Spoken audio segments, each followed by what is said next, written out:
Hi everyone, Mrs. Red here from Mrs. Red's Art Room. Today we're going to be having a look at the very first Red's Art card that's coming out. It's for July. Let's have a look what's inside.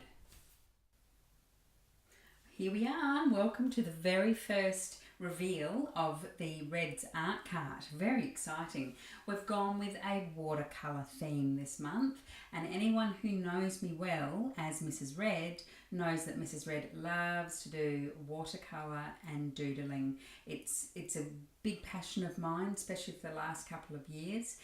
Please forgive me for going for something inside my comfort zone for the first art cut, but you want to get these things right. So I've gone with something that I know and love and brands that I trust as well. Let's have a look at what we've got. To begin with, we've got this very cute little postcard size pad of watercolour paper, 300 GSM, which is basically the thickness of your paper, and 15 sheets in the little pack. And what I think is so cute about this little pack of postcard size paper is that it actually has where you write the address and stick the stamp on, just like we used to do in the olden days before email was around. So let's get back and start painting and sending things in the mail again. Yeah. With the brush, with each art card, I am going to really explore different brands of everything. The one that I've gone with for this particular card, again, is a trusted brand that I know well. There's not a lot, brushes are a personal thing. You've got to try different brands, find out which brands work for you. They're not all going to work for you.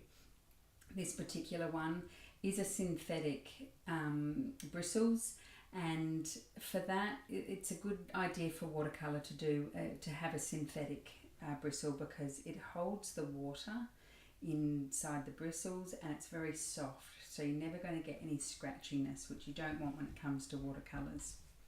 The tube of paint that you've received is a Winsor & Newton Cotman colour, which there's two tubes of Winsor & Newton that you can purchase. The Cotman is the student grade and the artist is the professional grade.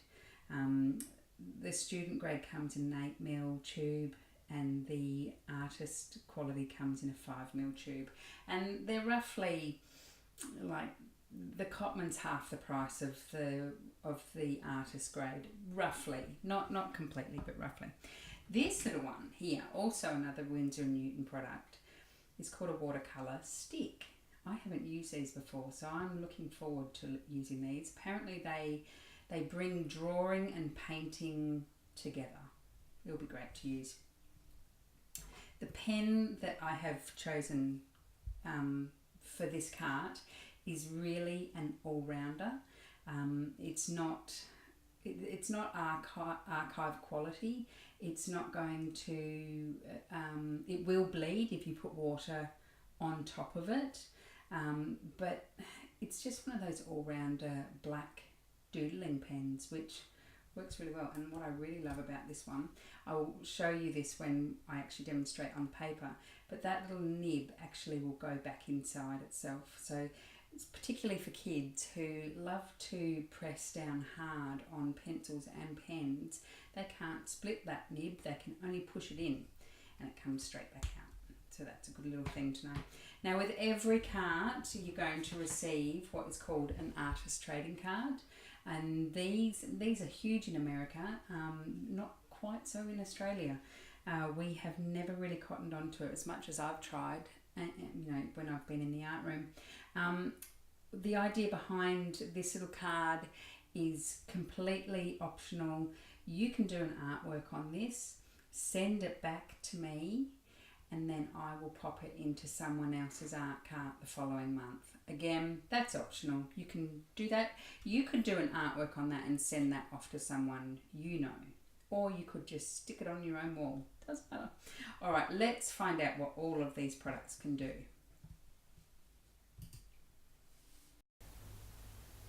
So let's begin by removing a piece of paper from our cute little postcard size pack. You just put that there so it's still in view. And palette, you do need a palette to use. However, if you haven't actually got a paint palette, a plate, an ice cream container lid, anything like that will work as well. And with your brushes, whoops, you're going to have a little plastic protector on it. Once you've taken that off, you've got to throw it away. You can't actually put these back on because your bristles will all start to fan out and you'll end up ruining them. So just toss that as soon as you finish with that. Right, so we've got to begin. Now I've got a water bucket as well, but it's not in view because you don't need to see my water bucket. So let's start with the tube of Cotman. You will be getting some different colours. Not everyone's going to have this one. And for this demo, because I'm not using a lot, I'm only putting a little bit in the dish. So I'm just putting some water on my brush. Really important when you do get a new brush, just to wash it with water, just to get the sealant off, which just kept it nice and hard for so that you know that it's a new brush. So just give it a quick wash in your water tub. Now, the first demo I'm doing is actually putting water straight onto the piece of paper, and I don't know how well this will actually video. It's quite hard for me to even see it, but it's just water going straight on. Might just make it a bit bigger. Oh, you can kind of see it. Probably can see it better than from my angle. Just so it's nice and shiny. Doesn't have to be too much. It is watercolour paper, of course, so it will handle it nicely. With a really wet brush, it's hard to see in this, you can see there's a blob of water hanging off the end of the tip there. I'm just putting that into that colour. The one I've got is the dioxazine purple.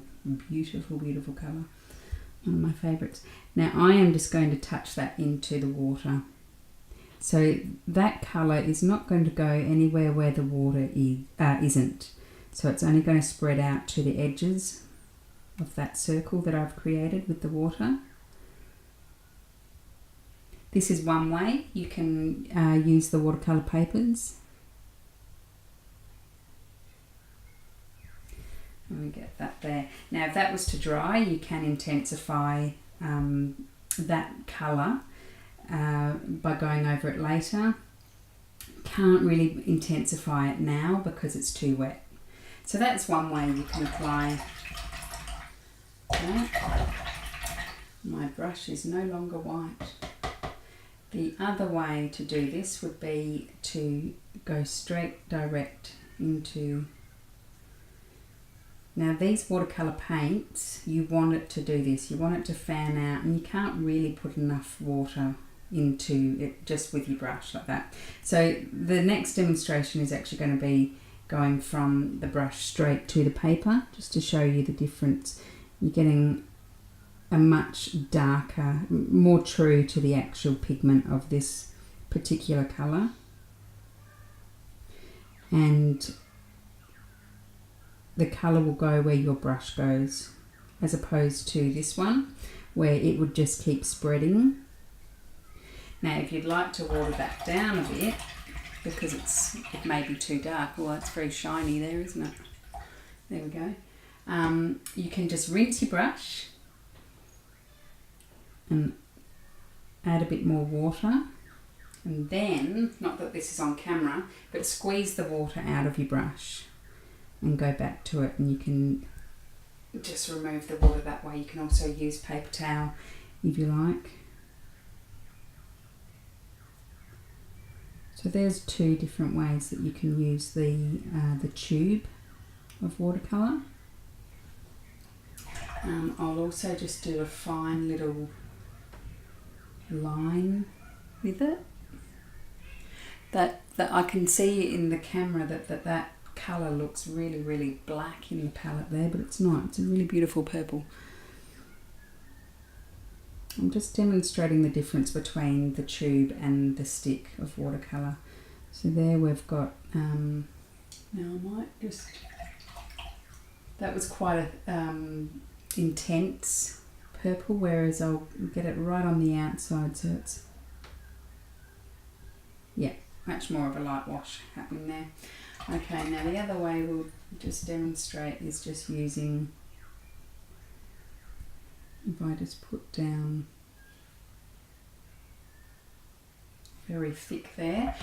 Once again, I'm just washing the brush so that I'm going to have clean water on it. There's quite a lot of water on that brush, and I'm now going to just push it out, which is what we refer to as a wash. Now I want to keep going with it and getting it thinner, so I'm going to wash the brush again so that it's just got clean water on, and then keep going. And the water, the paint is going to keep moving to where the water is. So that looks really nice. Okay, so that's the brush. Let's try the stick. Haven't used the stick before. They haven't been around that long, couple of years I'd say. And how we'll demonstrate this one to start with is I'm going to actually draw a circle. It is a sepia colour that I've got for this one. Feels quite nice, quite soft. And because it's brand new, it's got nice edges on it, so it feels quite sharp.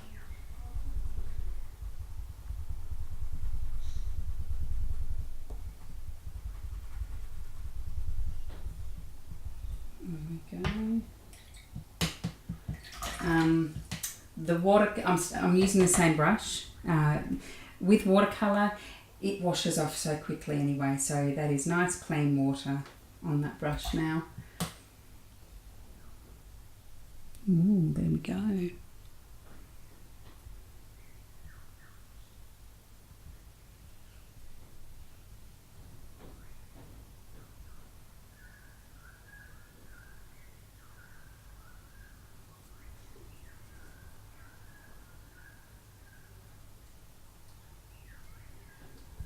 Like that. I might just squeeze that water out of that brush and see if I can mop up a bit. Nice. Okay, so another way to use these sticks is to actually put a wet brush onto the stick and paint via this way. Oh wow, it's really intense. I didn't expect it to be that intense. Nice.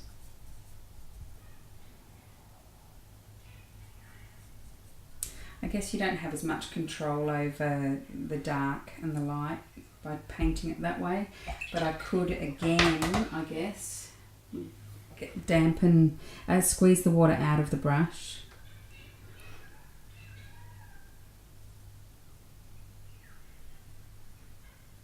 There we go. Now we'll do I haven't got much water on the brush this time. I'm just going to do a line again. The sepia almost looks black. I don't know how I'm going to do this. This could be awkward. I've got a lot of water on the brush now, because I'm going to try and see if I can do a really light wash like I did with the tube of paint. And I'd say no, not really. No, it looks exactly the same. Alright, so just for this demonstration I'm just going to use the other end of the stick because that one's all wet now. So just for the wash again. It's hard to say what this feels like. It doesn't feel like charcoal, but it doesn't feel like an oil pastel either. And not soft enough to be a soft pastel. But it's very nice. So just going to try and do a wash again. Fair bit of water on the brush.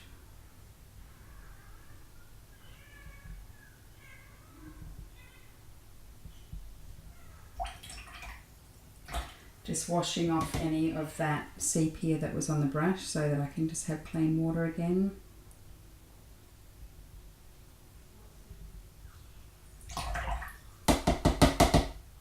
Excuse the tapping of the bucket. Probably not as easy to control as the tuber paint was to do a wash like that, but still you get the effect. Now I have to dry this before I use the pen for obvious reasons, because we don't want watercolour going all over the place. So we'll do that now. Okay, so we're back. I've dried this artwork. I've just used my hairdryer to dry it. Go have a cup of tea if you don't have a hairdryer or don't want to use one. If you do want to speed up the process, yeah, use a hairdryer. Just don't use it too close to it because it will tend to spread your paint out. Now, so we're on to the last product that you've been given, which is this pen, the Stabilo Sensor pen. It's a 0.3 nib on it.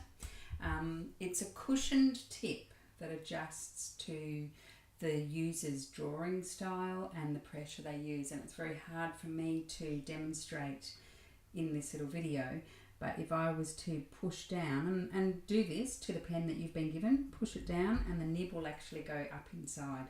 So you cannot break the nib and you cannot bend the nib. Brilliant if you're quite heavy when it comes to your drawing style, and it's also great for kids to use as well. The only downside to this pen is that it's not an archival ink, so you don't want to do your best artworks with these guys because it will fade over time. I have done that, not with this particular pen, but I have done a mandala that took me about 4 hours, and about 2 months later it looked like I'd used a sepia tone pen rather than a black one, because it just starts to fade, and it was just a cheapie. This one's not an expensive pen, it's a cheapie, but it's a good all-rounder. So with this one, there's not much else I can really say to it. Use it on your artwork, or maybe not, up to you. It is a nice fine tip. I'm just going to start tracing around the outside of things. Like I mentioned before, anyone who knows me as Mrs. Red knows that I love doing doodling. It's probably my favourite. It feels nice to use this pen too. You can use it through your painting as well. It works quite nicely. I could get lost in doing all of this, by the way.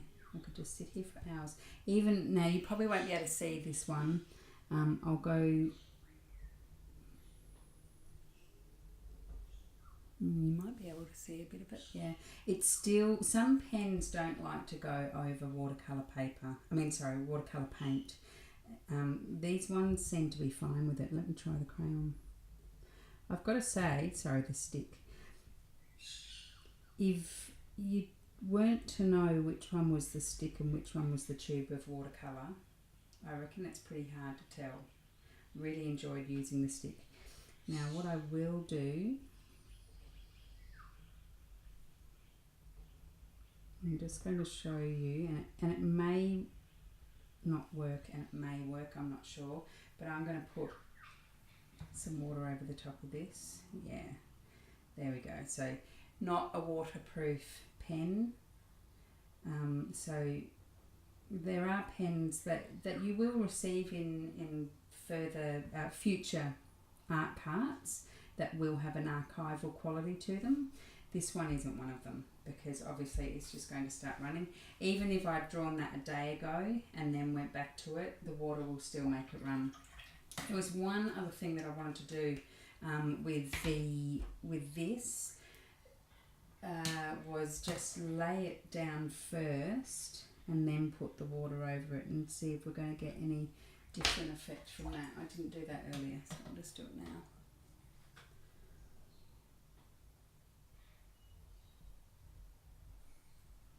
I really like those little sticks. I'm going to have to buy more. So that's pretty much it for the demonstration of the products that you've received in the July art cart.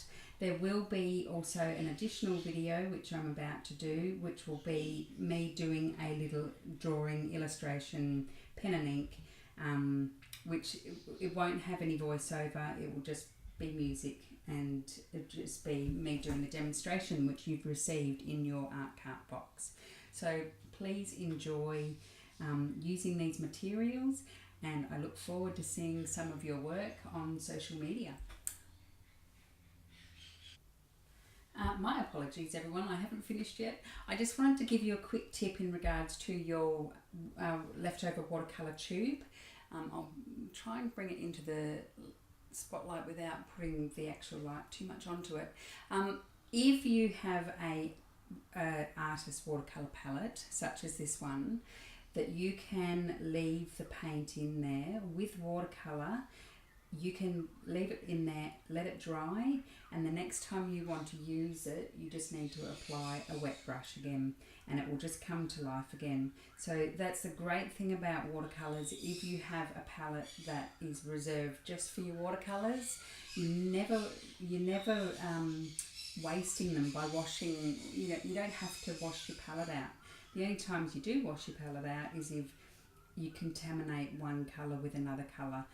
If I've got a little bit of yellow in this purple, it's going to make a brown. So that's the only time that I ever clean out the watercolour palettes that I've got.